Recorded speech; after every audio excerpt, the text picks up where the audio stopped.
téléspectateurs de la télévision d'État Santé, nous saluons au nom du Seigneur Jésus-Christ.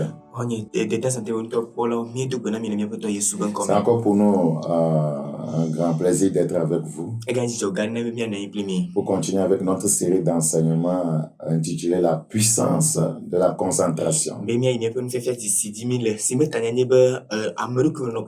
Le peuple de Dieu n'est plus concentré sur l'auteur de son salut.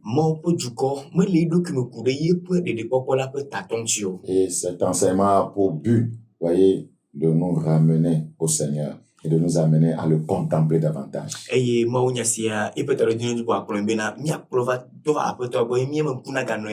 Bible dit quand on tourne les regards vers lui, on est rayonnant de joie.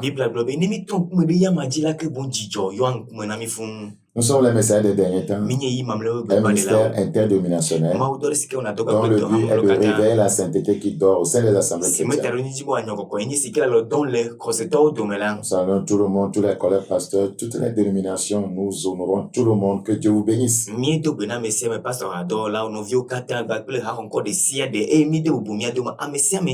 Prions le Seigneur. Père Saint, merci pour cette opportunité que tu nous accordes de parler ta part.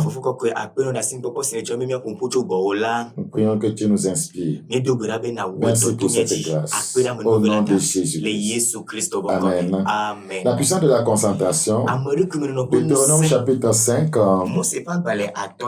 Deutéronome chapitre 5. Nous lisons le verset 32 en élevé. Deutéronome chapitre 5, le verset 32. Vous ferez avec soin ce que l'Éternel votre Dieu vous a ordonné. Vous ne vous en détournerez ni à droite ni à gauche. Vous suivrez entièrement la voie que l'Éternel votre Dieu vous a prescrite, afin que vous viviez et que vous soyez heureux, afin que vous prolongez vos jours dans le pays dont vous aurez la possession. Le Seigneur donne des instructions à son peuple ici. Tout ce que je vous demande de faire pour moi, vous devez le faire avec soin. Vous ne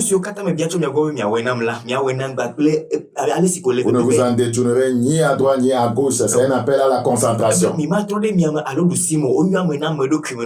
Dans Jérémie chapitre 3, le verset 13. Jérémie chapitre 3, le verset 13. Nous lisons ce qui suit. Il est dit au verset 13, reconnais seulement ton iniquité. Reconnais que tu as été infidèle à l'Éternel ton Dieu, que tu as dirigé ça et là tes pas vers les dieux étrangers, sous tout ta verre, et que tu n'as pas écouté ma voix, dit l'Éternel. Donc le Seigneur dénonce l'infidélité de son peuple. Qu'est-ce qui a engendré cette infidélité? C'est le manque de concentration. Tu as été ça et là. Voilà. Quiconque va ça et là sera infidèle à Dieu. Ça et là. Aujourd'hui, tu acceptes cet enseignement. Demain, tu le rejettes. Après, demain, tu dis que tu as découvert un autre enseignement meilleur. Je ne sais pas quelle Bible toi tu lis. La Bible dit Jésus-Christ est le même. Hier, aujourd'hui et éternellement. Lorsqu'on est convaincu de quelque chose, voyez, on ne peut plus s'en détourner. La Bible dit dans Proverbe chapitre 7, 10. Proverbe chapitre 7, le verset 10. La Bible dit dans ce passage, et voici, il fut abordé par une femme ayant la mise d'une prostituée et la ruse dans le cœur.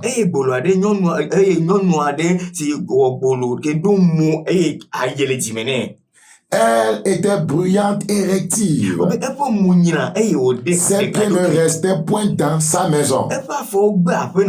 Tantôt dans la rue, tantôt sur les places, et près de tous les angles, elle était aux aguets. Cette femme n'était pas concentrée sur une chose dans la vie. Elle ne savait pas ce qu'elle cherchait. Nous ne savons pas ce qu'il cherche dans le Seigneur. Une personne ne sait pas ce qu'il cherche. Où est-ce qu'il veut amener le peuple? C'est important de revenir, voyez, et de nous concentrer de nouveau sur l'auteur de notre salut. Dans cette série d'enseignements, nous parlons de 5 choses. Comprendre tout sur la concentration. Et nous avons déjà développé, voyez, cette partie. Nous avons dit que l'instrument le plus évident pour engendrer l'impact dans notre vie et dans le ministère, c'est la concentration.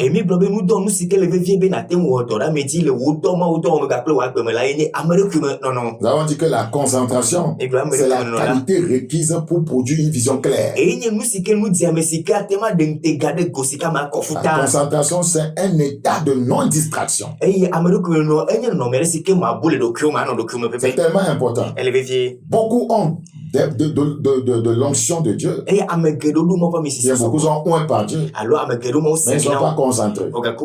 C'est pourquoi cette onction n'engendre aucun résultat. Il y a beaucoup qui ont de grandes visions, mais avec une petite concentration. Et le salaire qu'ils récoltent, c'est une frustration massive. Deuxième point, nous parlons, vous voyez, des bénéfices de la concentration. Comprendre les bénéfices de la concentration. Il y a des bénéfices dans la concentration. C'est tellement important. Et c'est ce que nous étions en train de voir la fois passée. Et nous allons continuer par la grâce de Dieu. Le premier bénéfice, la concentration est la clé du feu ou de la passion. Quand vous êtes concentré sur quelque chose, vous allez prendre feu pour la chose. Vous allez avoir la passion pour la chose. Pourquoi beaucoup n'ont pas la passion pour Dieu? Pourquoi beaucoup ne sont pas passionnés par la sainteté? Pourquoi beaucoup ne sont pas passionnés par la justice? Ils ne sont pas concentrés sur ces choses. Ils sont concentrés sur, voyez, l'argent. Ils sont concentrés seulement sur les bénédictions. Si vous êtes concentré sur les bénédictions, vous les aurez. Si vous êtes concentré sur l'argent, vous l'aurez. Mais que sert-il à un homme de gagner le monde s'il perd son âme? Si vous concentrez sur votre salut, si vous concentrez sur l'œuvre de Dieu, l'œuvre de Jésus-Christ à la croix, vous serez sauvé. Vous serez délivré du mal. Vous serez sanctifié. Vous vivrez dans la justice, dans la sainteté. Sur quoi vous concentrez-vous? Vous aurez la passion pour cette chose. C'est tellement important. Le deuxième bénéfice de la concentration, la concentration est la clé pour prendre de la vitesse dans la vie. Quiconque est concentré, focalisé sur une vision, il mettra tout en œuvre, voyez, pour atteindre la vision. C'est comme ça qu'il va courir dans la vie. C'est comme ça qu'il prendra de la vitesse, il ira loin dans la vie. Oui, le troisième bénéfice de la concentration, la concentration engendre la révélation. Prenons l'exemple de quelqu'un qui se concentre sur un passage biblique. Il va soutirer toutes les révélations que donne ce passage. La concentration engendre la révélation. Celui qui est distrait ne peut avoir aucune révélation, ne peut recevoir aucune inspiration. Quand on est distrait dans son adoration, On n'aura aucune inspiration. On n'aura aucune révélation. Et sans révélation, il n'y a pas d'évolution. Écoute encore, sans révélation, il n'y a pas d'évolution. Pourquoi les croyants n'évoluent-ils pas dans leur vie chrétienne? Ils n'ont pas de révélation. Sans concentration, il n'y a pas d'inspiration et il n'y a pas de révélation. C'est ceux qui sont inspirés par Dieu qui vont plus loin. C'est ceux qui ont des révélations de Dieu qui vont plus loin. Donc il faut réellement la concentration dans notre vie chrétienne. Le quatrième bénéfice de la concentration. La concentration vous délivre du mal. La concentration vous délivre du mal. Et c'est ici qu'on s'était arrêté. Quiconque est concentré sur son objectif, ouais, il va éviter le mal. Quand on est distrait, on tombe dans le mal, on tombe dans la tentation. La distraction engendre la tentation et la chute dans la tentation. Parce que la tentation n'est pas encore un péché. C'est une suggestion à péché. Mais c'est dangereux. Voyez, de ne pas éviter l'objet de sa tentation. C'est très dangereux de ne pas éviter l'objet de sa tentation. Car qui n'évite pas, invite. Écoute encore, qui n'évite pas quelque chose qui va engendrer sa chute, invite la chose.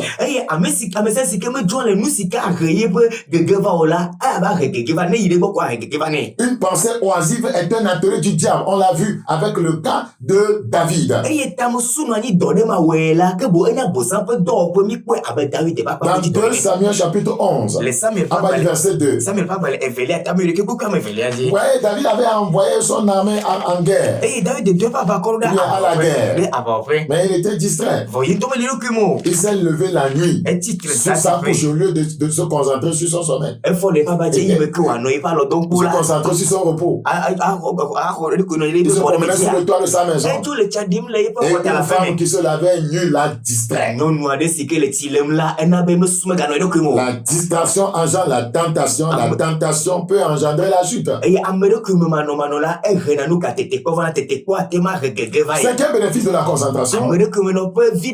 La concentration enlève le voile sur les possibilités et les opportunités.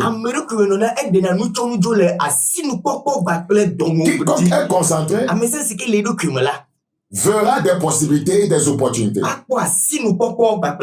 C'est tellement important. Nous allons prendre rapidement le cas de David dans 1 Samuel. Rapidement.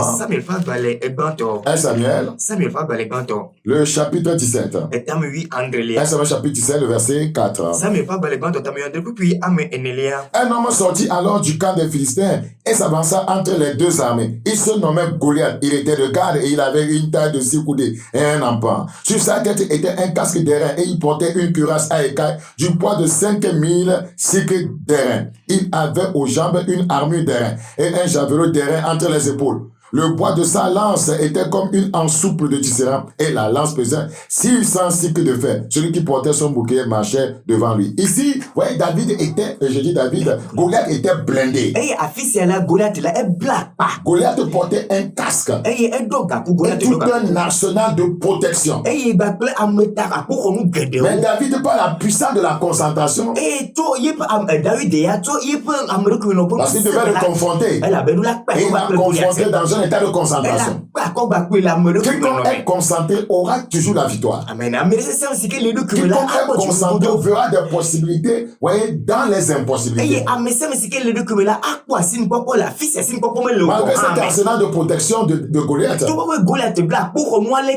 par la puissance de la concentration, David va voir ce que les autres ne voyaient pas. C'était comme on ne pouvait pas tuer Goliath. Il était blindé. Tout son armure, voyez, était d'airain. Par où un caillou pouvait tuer, voyez Goliath. Un caillou Un caillou qui cogne, voyez, un arsenal derrière. Qu'est-ce que ça va donner? Mais David était concentré. Il a vu ce que Saül n'a pas vu. Il a vu ce que, voyez, Abner n'a pas vu. Le front de David. Le front de David offrait l'opportunité pour la victoire. Parce que le front, voyez, n'était pas couvert.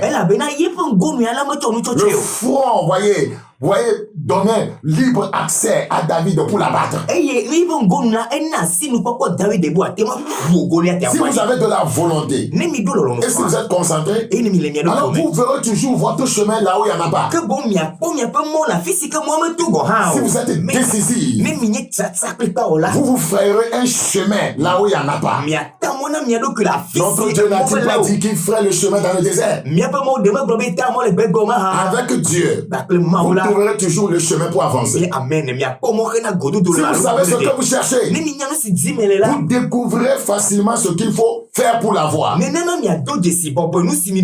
encore, si vous savez ce que vous cherchez, vous découvrirez facilement ce qu'il faut faire pour l'avoir. Ceux qui adorent Dieu, s'ils cherchent le ciel, ils découvriront dans les Écritures les principes, voyez, pour pouvoir, voyez, les principes à engager pour pouvoir aller au ciel. Si c'est la sainteté que vous cherchez, vous découvrirez dans les Écritures ce qu'il faut faire pour l'avoir. Vous vivez dans le péché parce que vous n'êtes pas décidé à chercher le salut. Je dis, si vous cherchez réellement quelque chose, vous découvrirez facilement ce qu'il faut faire pour l'avoir.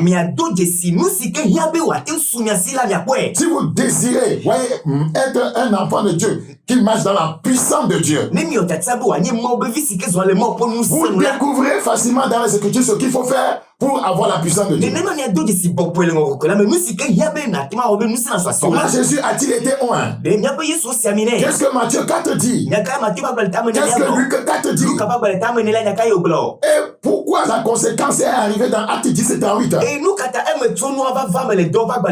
Vous savez comment Dieu a oint du Saint-Esprit de force Jésus de Nazareth, qui allait de lieu en lieu, faisant du bien, guérissant tous ceux qui étaient sous l'empire du diable. Car Dieu était avec lui. Comment a-t-il été oint? Matthieu 4. Matthieu 4.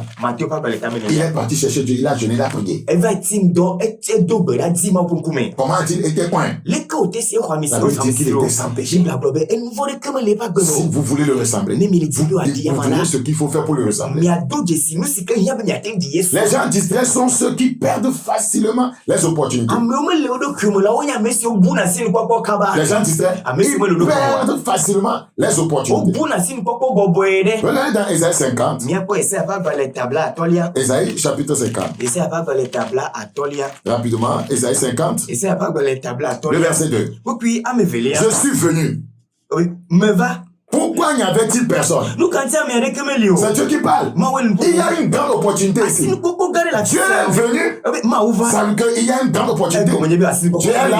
On peut être sauvé. Dieu est là. On peut être justifié. Dieu est là. On peut être sanctifié. Dieu est là. On peut être restauré. Dieu est là. On peut recevoir la guérison. Mais il dit, je suis venu. Pourquoi n'y avait-il personne? Ce n'est pas que quand Dieu vient à l'église, les gens ne sont pas là. Ils sont là, mais de corps. Ils sont là pour critiquer, voyez, l'habit du pasteur. Ils sont là pour dire que les chaussures du pasteur, voyez, sont déchirées. Mais Dieu ne les voit pas. Ils sont là pour murmurer, critiquer le message, pour dormir. Quand le message passe, d'autres sortent pour prendre des appels. D'autres dorment. Ils perdent des opportunités. Une fois qu'on se rassemble, il a dit là où deux, trois sont assemblés à mon nom, je suis au milieu d'eux. Quelle opportunité pour réussir dans la vie. Parce que Dieu est là. Je suis au milieu d'eux. Quelle opportunité pour être délivré. Quelle opportunité pour être sanctifié. Quelle opportunité pour être justifié. Pour être libéré du péché. Pour être libéré du mensonge. La colère. La haine. Le manque de pardon. La fornication. L'adultère. La masturbation. Je suis venu. Mais quand je viens, il n'y a personne. Il n'y a personne qui va dire encore. Ils écoutent la parole, mais la parole ne leur sert à rien. Parce que leur foi, la parole ne trouve pas la foi en eux. Beaucoup perdent des opportunités comme ça. Par manque de concentration. Je suis venu. Pourquoi n'y avait-il personne? Jésus vient dans l'église du Togo. Mais il ne trouve pas de gens. Parce que les gens ne sont pas concentrés sur lui. Ils sont concentrés sur l'argent, concentrés sur la gloire, concentrés sur les honneurs, concentrés sur la popularité, concentrés sur notre dénomination, ma dénomination. On n'est pas concentré sur les intérêts de Dieu. Je suis venu. Pourquoi n'y avait-il personne? J'ai appelé. Pourquoi personne n'a-t-il répondu? Beaucoup sont appelés, mais ils ne répondent pas. Dieu appelle chaque jour. Dieu donne des ordres chaque jour. Dieu donne des instructions chaque jour. Mais tant d'opportunités sont gâchées et perdues par manque de concentration. Les choses passent devant les gens non concentrés et ils ne saisissent aucune opportunité. Sixième bénéfice de la concentration. La concentration fait que, ou bien fait de vous une personne qu'on ne peut stopper. Quand vous êtes concentré sur votre objectif, vous êtes décidé à l'atteindre. Personne ne peut vous stopper. C'est ça la puissance de la concentration. Je vais te le prouver dans les Écritures. Dans Genèse 11. Genèse chapitre 11. Genèse chapitre 11. Le verset 6. Genèse 11, 6. Et l'Éternel dit, voici, ils forment un seul peuple et ont tous une même langue. Et c'est là ce qu'ils ont entrepris. Maintenant, rien ne les empêcherait de faire tout ce qu'ils auraient projeté. Rien. Ce sont des gens qui voulaient construire la tour de Babel. C'était un projet. C'était une vision. Ils étaient tellement concentrés sur leur vision que Dieu lui-même a dit ces gens-là, rien ne peut les empêcher de faire ce qu'ils ont projeté. Rien. Pas les défis, même les challenges, le découragement ne peut pas les arrêter. C'est Dieu qui parle, rien ne peut les empêcher. Même Satan ne peut pas arrêter ces gens. Il a fallu que Dieu lui-même les arrête. Aucun démon ne peut les arrêter. Quand on est concentré, quand on est décidé, personne ne peut vous stopper. Être concentré, esprit et âme. Et corps, c'est empêcher le diable de vous arrêter. De vous empêcher d'atteindre votre objectif. Être facilement distrait, c'est être facilement vaincu. Dans Actes chapitre 20, il y a un monsieur là, il n'était pas concentré. Il n'était pas concentré. On l'appelle Eutychus. La Bible dit qu'il était assis, voyez, au bord de la fenêtre. Quand Paul était en train de prêcher, durant le long discours de Paul, personne ne dormait. Mais parce que Eutychus était distrait, il était assis sur la fenêtre, il regardait les passants, les allants et les venants. Il était distrait, il n'est pas concentré sur le message. Il voit les jeunes filles qui passent, les seins en l'air, les fesses en pastèque. Et c'est ce que lui regardait. Et puis les fesses sont distraites. Les fesses amènent dans le sommeil. Si tu veux suivre les fesses, je l'ennemi va dans le sommeil. Tu veux vas t'endormir. Et Tychus est tombé du haut du 3e étage. Il est tombé, bing, comme un voyant lézard. Et il était mort. La distraction engendre la mort. La distraction engendre la mort. Continue à te distraire dans la vie. Tu mourras spirituellement. Tu perdras ton feu. Tu vas perdre ton zèle. Il ne faut pas adopter l'attitude de Tychus. Il avait un pied, voyez, dans ce que Paul faisait, un pied dehors. Il recevait, voyez, l'air frais, la brise. Il était bien ventilé par la mondanité. La mondanité était en train de le ventiler. Quand tu es sous le ventilateur de la mondanité, voyez, tu tomberas.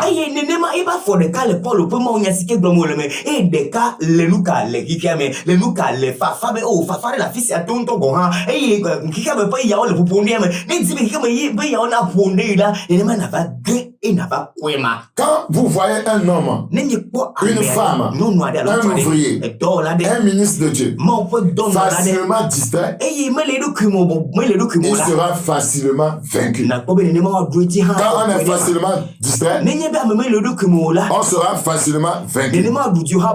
Proverbe chapitre 15, 21. Proverbe 15, 21. Proverbe 15, 21. La folie est une joie pour celui qui est dépourvu de sens. Mais un homme intelligent va le droit chemin. Un homme intelligent va le droit chemin. Mais celui qui veut s'adonner à la folie, la Bible dit qu'il est dépourvu de sens. Je prie que Dieu nous accorde la grâce d'être concentré dans la vie. Rien ne pourra nous stopper. La concentration, 7e bénéfice, engendre la puissance. La Bible dit dans Actes chapitre 2, le verset 1, ils étaient en commun accord.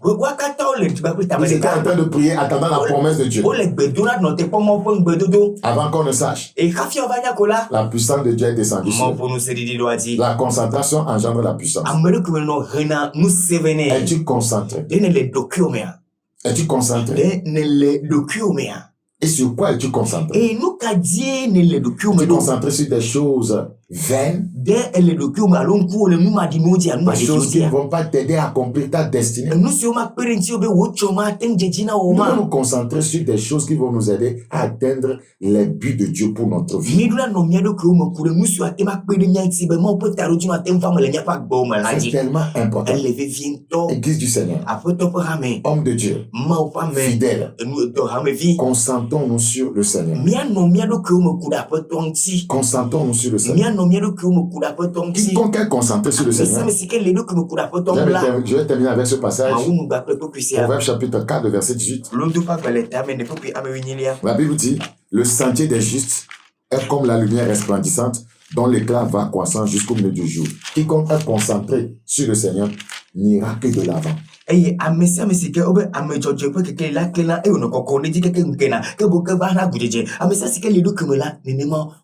est concentré sur le Seigneur n'ira que de l'avant. Le sentier des justes est comme une lumière resplendissante dont l'éclat va croissant. Dont l'éclat ira croissant. Croissant jusqu'au milieu du jour. Je vais m'arrêter ici. Si Jésus t'en a venu, vendredi prochain à 21h30. Je vais terminer avec deux autres bénéfices de la concentration et entamer un autre point.